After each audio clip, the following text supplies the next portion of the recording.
I'm Michelle. And I'm Catherine. And we're here at the Healthy Hurried Human podcast, where we talk about keeping pace in a world that never slows down. Welcome back to the Healthy Hurried Human podcast. We are addressing our last spoke on the wheel, and it is impacting others and really focusing on volunteering work. I'm excited about this one. This is, again, something that was always modeled for me in my life. Grew up with doing a lot of volunteer work and hadn't really processed through the psychological impact that has on a person until I went through a period where I had too much on my plate and wasn't volunteering and realized that was a very significant part of who I was that wasn't happening. And so I know what it feels like when that spoke is out of whack or can't be focused on at a moment. And I'm really excited for us to talk about that.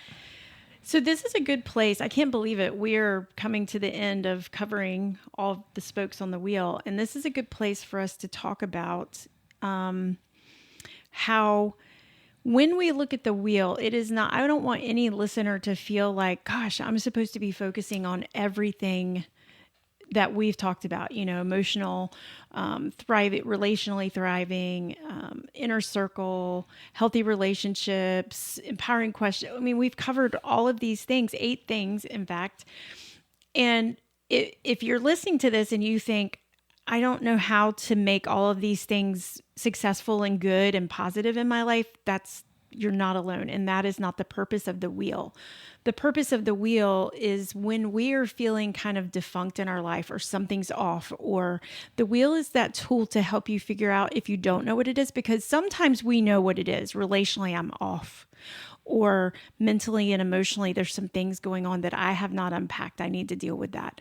Or those tend to be the most obvious for people to know, but sometimes we feel off or defunct and we can't quite, where is it coming from? Where am I lacking? And so the wheel is there to kind of help guide us to the proper place that needs attention, right?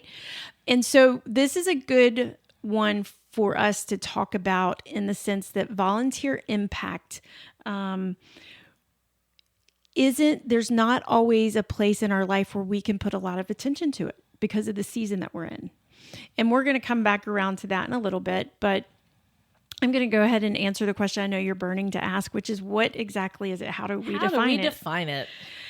I define it as it's being thoughtful of others and applying life purpose for the betterment of our community. It's making contributions to the world outside of ourselves. That's Michelle's in a box, how I defined being impactful. And we purposely talked about life purpose in episode 5 before we would get to this one, because I think in order to really get fulfillment and joy and to get the impact of contributing to the world outside of ourselves, we have to at least have started that journey on our purpose, our life purpose, that overall purpose, the thing that sparks us, that we see our value. And so impacting others is us taking some of that. Maybe we still don't have clarity on fully what it is, but we're doing that journey and we're saying, I know I can contribute to the world around me.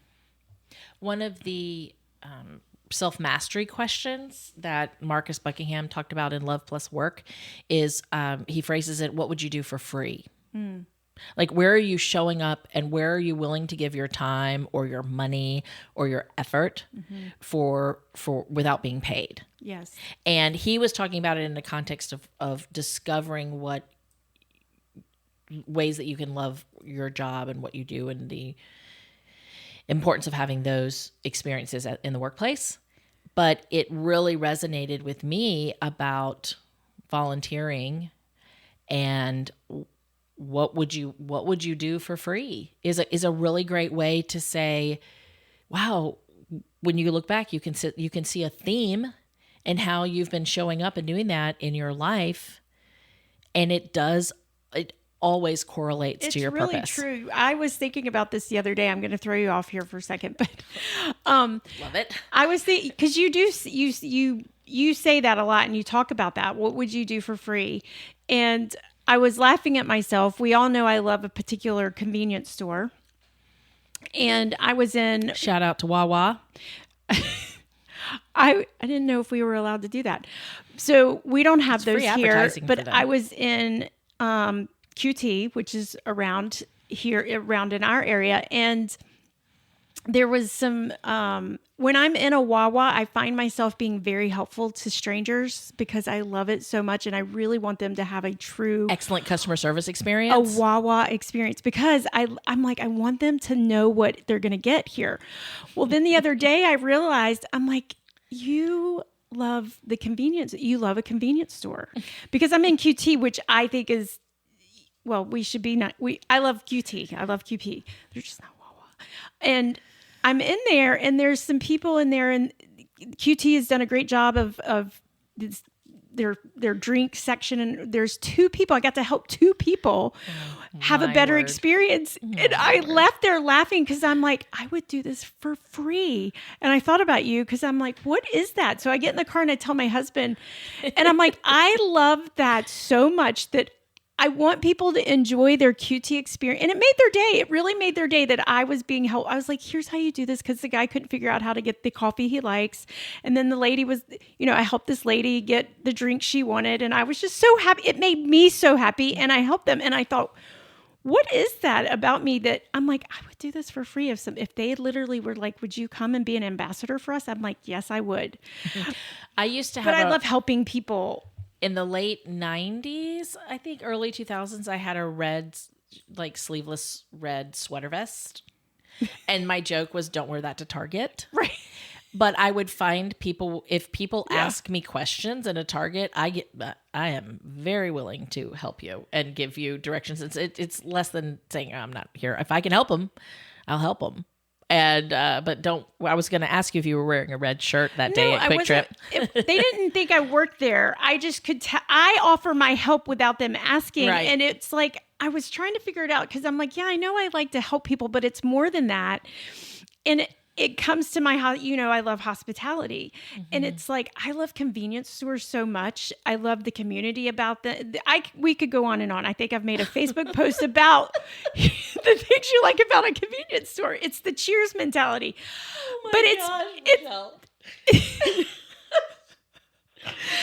It's the fact that I wanted them. It would make me feel bad to know they left not having a good experience because really and truly, a convenience store, when you're going in, not just for gas or whatever, you're going in for something, you should have a good experience. It should make you feel good. It's a highlight, it's a small joy. And that's what it is for me.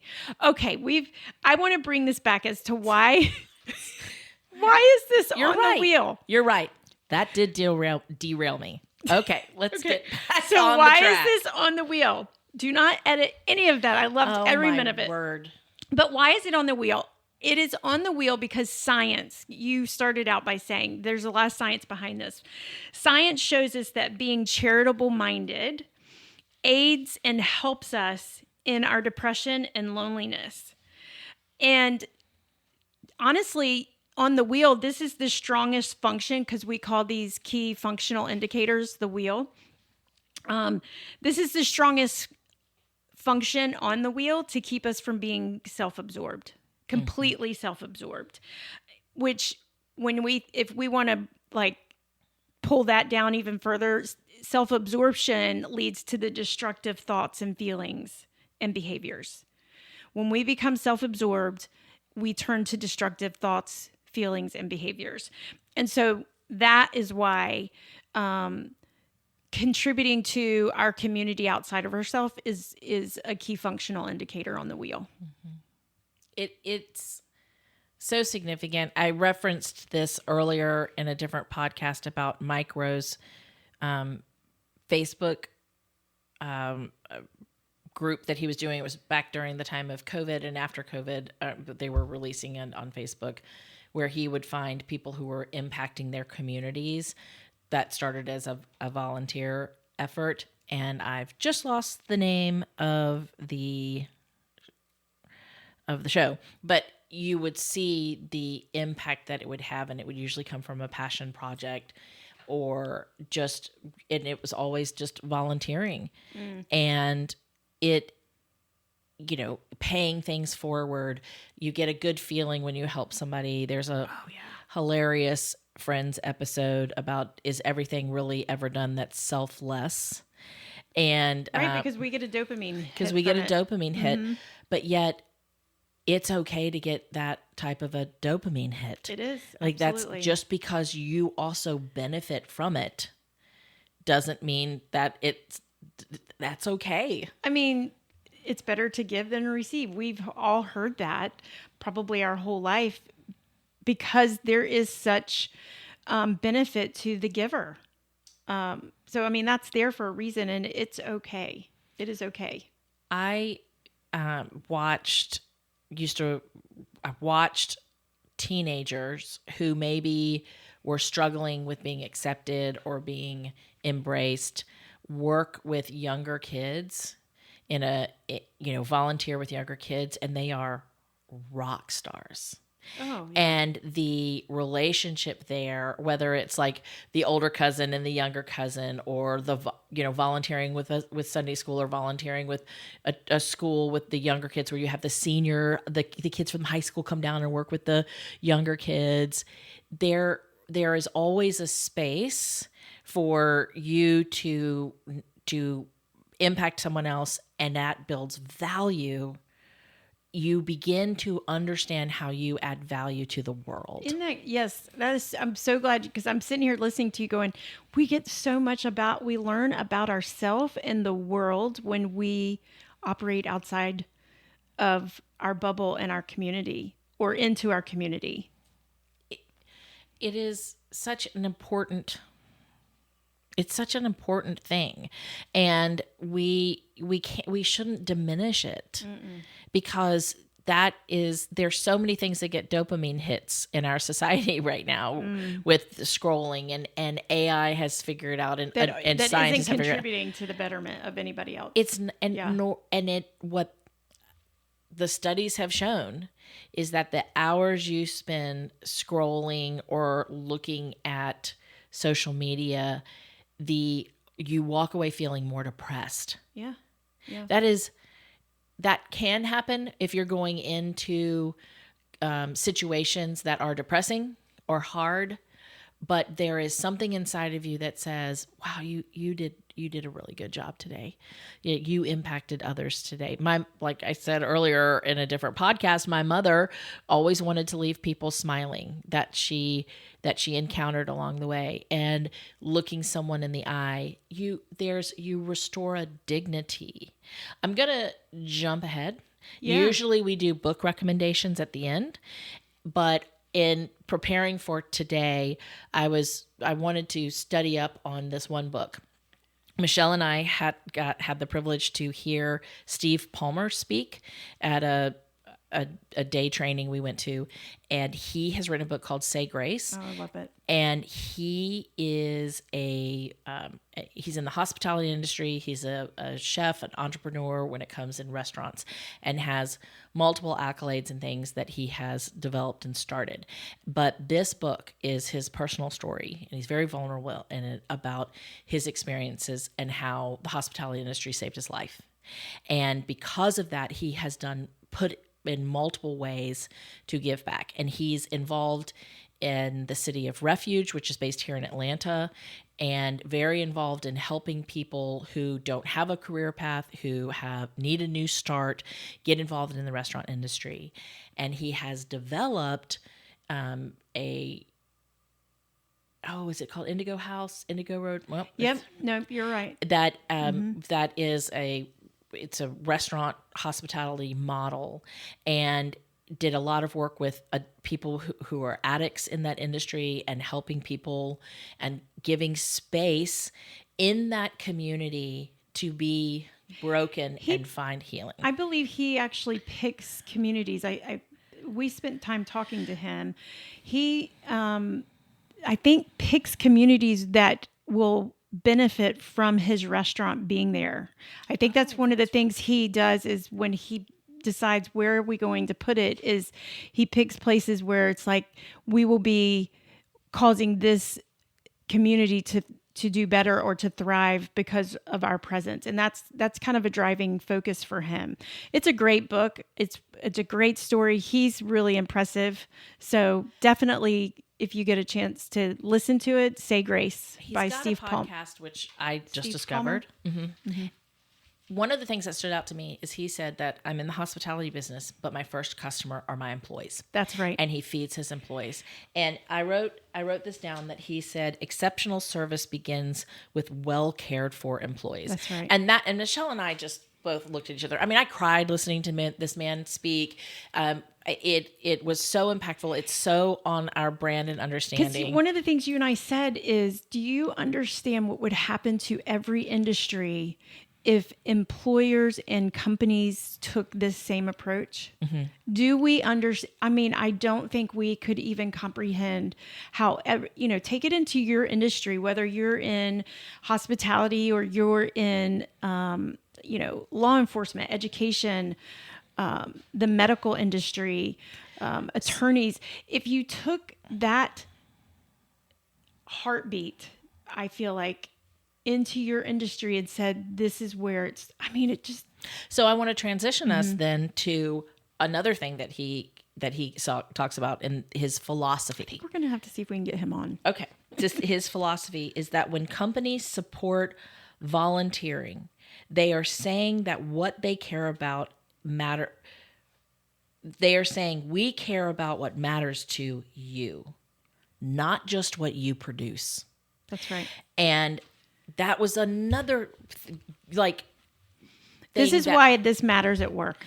This is why this matters at work. This is why it is important that companies have volunteer efforts, support volunteer efforts. This is my create opportunities. This is my real hard transition into let's talk about it at work. Yeah, no, it's a real important. This is vital on our key functional indicator wheel.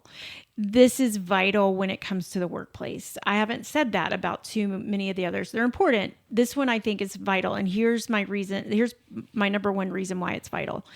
You have two generations. We have 4 generations present in the workforce. If you haven't heard me say this, that's something that's unprecedented. We have never seen 4 generations in the workforce at the same time like we do right now. 2 of those generations, the millennials, as a generation, values serving other people, so their charity and their impact is through, let me get my hands dirty, let me serve. That is the millennial generation who are going to be in the workforce for quite a long time now. But the newest generation, Gen Z, it matters to them what you're doing with your money. What are you doing with your money, and are you being charitable? It matters to them. They will take jobs, and we're going to get into this in season 2 about Gen Z, but they will take a job or turn down a job based on the charitable leaning of a company. Could be their perfect job, but if that company, if Gen Z as a generation, obviously, so if they see a company and they don't have a reputation for being charitable and giving an impact, they won't take that job. Mm-hmm. That may not matter to some people now yet, but it's going to matter in 10 years. It is. I remember when I first started working with millennials, I noticed that they would show up and give their time, and they would give their effort. And when I was interviewing them, I learned this at an NCEO conference again. What we were learning is that they want to know that what they do matters. Mm-hmm. They want impact. And if I can get a line of sight to show them how their job, which may be crunching numbers in an office building or being at corporate, or they weren't necessarily the ones that were on the construction site. But if I could show a line of sight to how what they did impacted the construction site, impacted not just the bottom line, but impacted the rest of the company, that had value to them. They want to know they made a difference. And the other thing I was learning about the Gen Zers is they want things to be just and fair. Mm-hmm. And so it cannot be lip service. And there's a book I thought I had it with me and I would have shown it to you. By the way, just a little sidebar note, we have been physically displaying the books off camera in every episode and didn't realize that they were off camera in every episode. Sorry about that. We had the physical books in that we kept, and I would like turn and point to them. So if you're thinking I'm crazy, it's because I might have been. But little miscue there on my part. But it's called Conscious Capitalism. It's on my nightstand. I'm currently reading it. It is a fascinating conversation about what responsibility companies have and the shift that changed in capitalism when it became only pleasing a shareholder for some companies, and the difference between shareholder and stakeholder. This is a book that I want to be in a book club about. I want to chew over the content about it, but it really does point out the impact that companies need to be conscious of their own employees and not just the shareholder, that companies should have a higher purpose that goes beyond making money.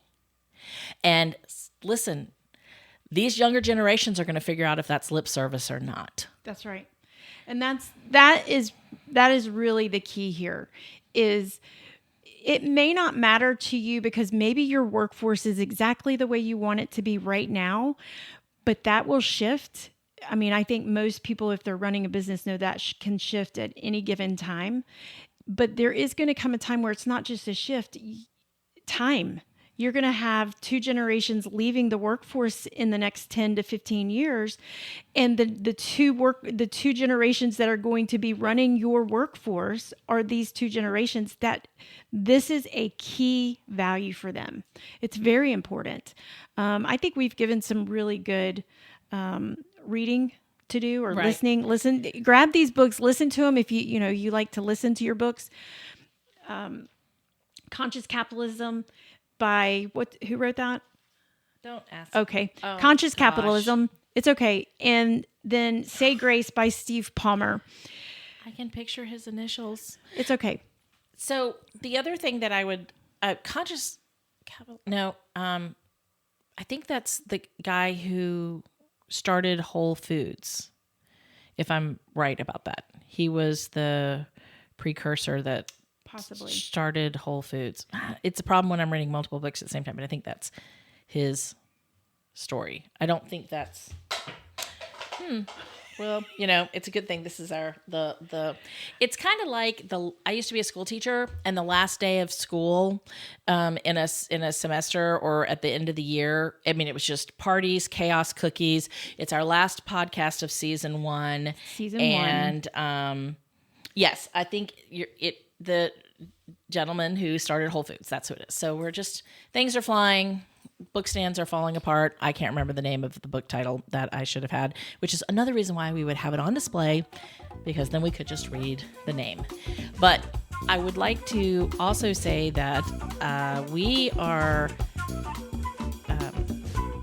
I can't remember now what I was going to say because I just sidetracked. I hope we edit this out.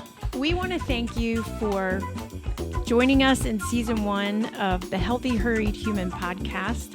We look forward to seeing you and hearing from you in season 2 that will be out not too long from now. The Healthy Hurried Human podcast is presented by Foxygen Consulting.